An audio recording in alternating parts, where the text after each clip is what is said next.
ایک موقع پر حضرت انس رضی اللہ تعالیٰ عنہ سے وضو کے لیے پانی منگوایا، اور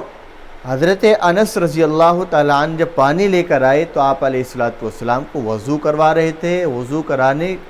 کراتے کراتے اللہ کے نبی صلی اللہ علیہ وسلم نے اس درمیان میں، اس حالت میں وضو کرتے کرتے یہ ارشاد فرمایا،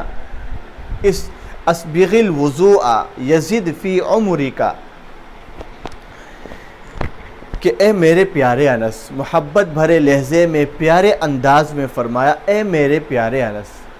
جب وضو کرو تو مکمل طریقے سے وضو کرو، اس کے اصول اور آداب کے ساتھ وضو کرو، اطمینان سے وضو کرو، جلد بازی سے وضو نہ کرو بلکہ اطمینان سے، سکون سے، اچھی طریقے سے وضو کرو۔ کیا ہوگا؟ آپ نے وضو کو مکمل کر لیا، اس کے آداب اور اصول کے ساتھ آپ نے وضو کو مکمل طریقے سے پورا کر لیا، تو اس کو پورا کرنے کے صلے میں، صدقے میں کیا ہوگا؟ فرمایا یزید فی عمری کا، اللہ تعالیٰ آپ کی عمر میں اس کی برکت سے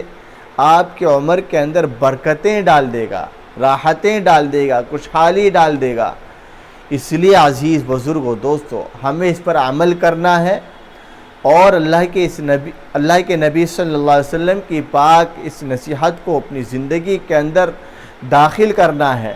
اور انشاءاللہ العزیز مرتے دم تک اس کام پر، اس نصیحت پر عمل کرنا ہے، خود بھی کرنا ہے، اپنی نسلوں کو بھی کرانا ہے، اپنے دوست و احباب کو بھی کرانا ہے، اور آپ سے جو ملے، آپ سے جو ملاقات کر اپنے بھائی بہن کو اس کی تعلیم، اس کا پیغام دینا ہے کہ میرے نبی کی سیرت اور میرے نبی کا پیغام اور میرے نبی کی پیاری سی سنت اور پیاری سی نصیحت یہی ہے، جو کرے گا اپنا نفع ہے، نہ کرے گا اپنا ہی نقصان ہے۔ اللہ تعالی ہم سب کو اس پیاری سی نصیحت کو اپنی زندگی کے اندر داخل کرنے کی توفیق مرحمت فرمائے۔ وآخر دعوانا ان الحمد للہ رب العالمین۔